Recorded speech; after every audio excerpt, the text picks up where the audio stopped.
Hey guys, good morning. It's day 19 in our 40-day challenge, and I hope you're ready to bring some grit today. That's right, gospel revitalization and training and testing, because it's in the gospel that we really want to be revitalized. And if we distance ourselves from that good news in our life, we will distance ourselves from the practical aspects of training, God's training and testing in our life.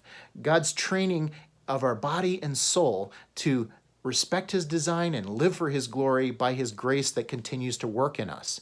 When we see trials and tests come into our life, we'll say, well, God, why are you doing this?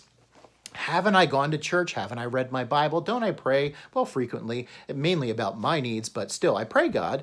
And we see those things as check boxes that somehow bribe God so that way, well, he'll give me a good life, quote unquote, which means I won't have any trials or suffering or challenges in my life. When in reality, God brings those things into our life to test and prove our faith genuine. It helps us to see where our spiritual fitness level is at. How well is Christ formed in you and in me? So make sure that that phrase, bring some grit today, is actually something that's dear to you, and that it refreshes your mind to remember what needs to be priority. Okay? So as we do that, and as we've been doing these videos, it helps to distinguish something. The third part of Matthes's discussion from the Habits of Grace, dealing with fellowship. We're actually fellowshipping here in this group. We're isolated in some cases because of all the craziness that's going on with the COVID-19 virus, but at the same time, we're able to fellowship with one another through this time. And what is fellowship? Well, fellowship comes from the Greek word koinonia, and it has to do with having things in common. It has to do with a partnership. It has to do with walking life together. And Matthes gives a really good quote on what this means. He said, in essence, its essence was in their common Christ. It was commonality in Christ alone. You know, you can have a good marriage, you can have a good friendship, you can be connected with people in our church like never before, not because you have all kinds of hobbies in common, but because we have a common Christ that we can lock arm in arm with. And their common life and death mission together in his summons to take the faith worldwide in the face of impending persecution. That is biblical fellowship. So again, think of a marriage. Any marriage can have a solid foundation and really good fellowship together if we have a common vision. And that common vision isn't to be having all our hobbies and interests the same, although that's helpful. If we have a common Christ, that unifies us if we value it. And if we have a common vision to take the gospel not only into all the world, but into our lives, and to lock arm in arm together, to really say, you know what? I am so excited to see the glimpse of God's work in the gospel in your life, to form Christ in you. And I look forward to one day when we will stand before Christ, not to be judged harshly, but to hear, well done, good and faithful servant, and also to see Christ completing finally his work that he begun in you and in me. And so when I look in your eyes as my husband or wife, I am so excited and anticipating that day that right now I want to be your best cheerleader and support, because I want you to see, and as I want to see, God's grace at work in you, Christ formed in you. That vision of a mission for marriage revolutionizes mindsets. So often, though, that is an afterthought. That needs to be the integral part. So when we think of fellowship now transitioning to our life in the church, there are 5 things that I drew out of this text from Matthes that fellowship, koinonia, is not. The first is trivial, that really our connection with one another is trivial. It's something, well, that's nice to have, but it's not integral.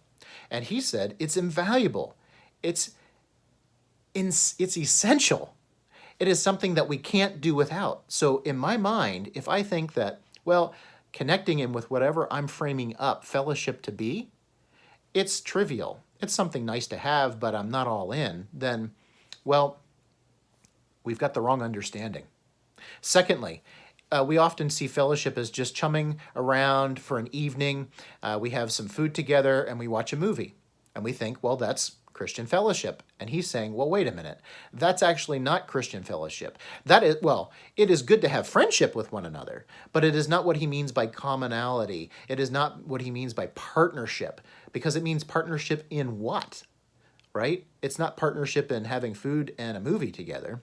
Although if we can redeem that time to not make it exclusively about that, which is often what we do, then we need to move beyond that. We need to see that we're all in together. It's not just when I can tag in and see you for a movie, but it is how connected am I with people so that we're all in together. Thirdly, it's an isolated commune. You've seen communities that isolate themselves out from the world. And God said we need to be in the world, but not of it. And that's something that we can frame up in our heads, and we can lose sight of the fact that we're partners in the gospel to take it into all the world and into our marriages and into our small groups and into our lives together, into our community locally, nationally, and globally. This is really what we need to understand as core and essential to fellowship. Fourthly, it's not just meeting. Often we think of fellowship as just hanging out together. And I got together on church on Sunday exclusively. I'm not even concerned so much about whether I've had coffee with the folks afterwards or a glass of water and spend some time talking for 5 minutes. I'm going to just limit this to, hey, I went to church. Well, that's good. And it is good, and it's important. And it is good to not only do that, but then to also connect for coffee afterwards. It is not exclusively that. It is not just about meeting. It's looking past ourselves to the needs of others that can't just happen in 2 or 3 minute conversation and coffee after church. Although that's important, it's just not all of what we're talking about. And lastly, Mathis talked about it not being simply and exclusively accountability on the other person when they're struggling, or we see them go astray, or we see them wandering or drifting away from the faith, or drifting away in their marriages.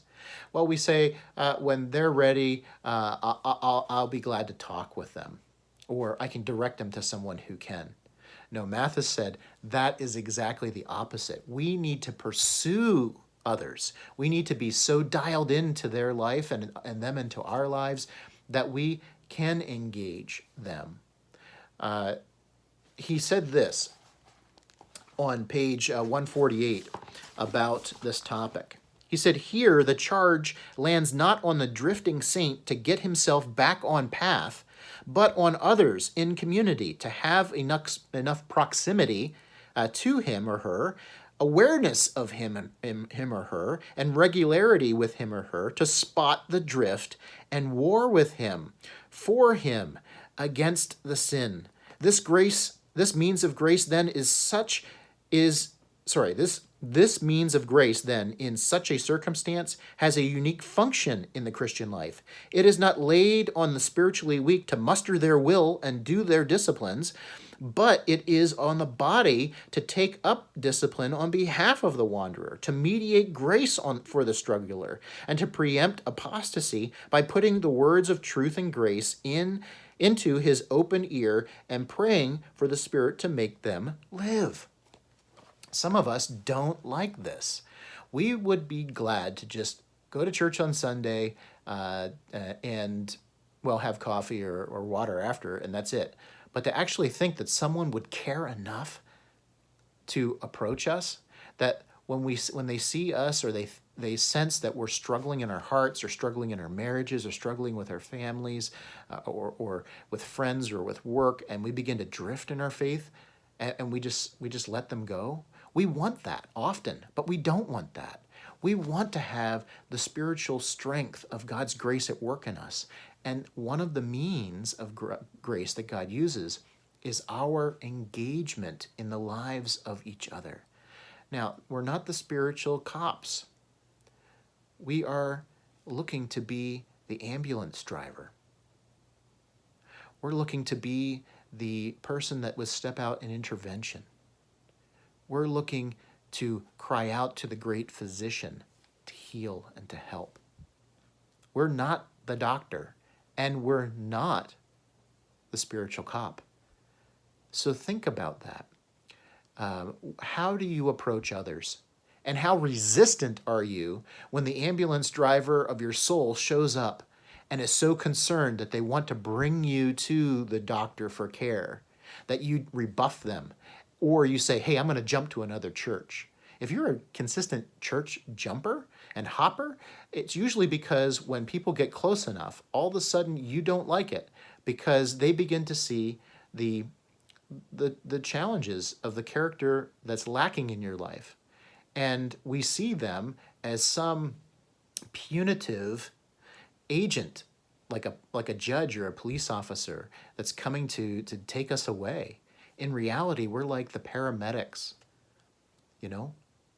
We're like the fireman that breaks into the building and rescues that person and brings them to safety. But we're not the spiritual police, and we're not the great physician. Jesus is. So we need to realize how these dynamics work. And if we have in our minds the wrong mindset, when we look at fellowship, we're going to either trivialize it, we're going to identify it simply as, well, a really great night out with friends, which is good, but it's not exclusively that. We'll want to actually isolate ourselves, some of us, and that's definitely not a good thing. And we will also say, well, hey, I just met, and just meeting somehow meant we had fellowship with one another, to the degree that Paul means with koinonia. As well as we really don't want the personal accountability. We actually just throw it on to the other person and say, when you're ready, come back. Jesus left the 99 and went after the one. But remember, we're under shepherds. Remember, we are ones that are the paramedics. We're not the doctor. So take that in mind as you think through this. Now, Matthes went on to say, when the desire to avail yourself of hearing his voice in the word has dried up, when your spiritual energy is gone to speak into his ear in prayer, God sends his body to bring you back. So treasure God's fellowship. So here is my question for you today. The question for today is this. Matthes identified the local church, or God's church, and we'll say us as WLA members, as a local outpost of Christ's kingdom. So in the comments below, answer this question. How has WLA been that local outpost of Christ's kingdom in your life? How has WLA been that outpost of Christ's kingdom? Been that paramedic that comes and pursues you? Been the one that doesn't allow us to live in isolation, that doesn't just see fellowship as trivial? How has it been that to you? Secondly, what will you do to make WLA a better and a more richer and a more deeper and a more close and an essential aspect of having koinonia fellowship? So the first thing is, how has WLA been that in your life? And secondly, what will you do to be part of the solution to increase the quality of koinonia fellowship at WLA? All right, guys, I hope you will enjoy this chapter as we begin to break into new ground and thinking of the third aspect of our reading through the habits of grace, dealing with fellowship, dealing with the church itself. All right, guys, so in the comments below, answer that question, as well as check in with your 3 habits, and go Team Grit!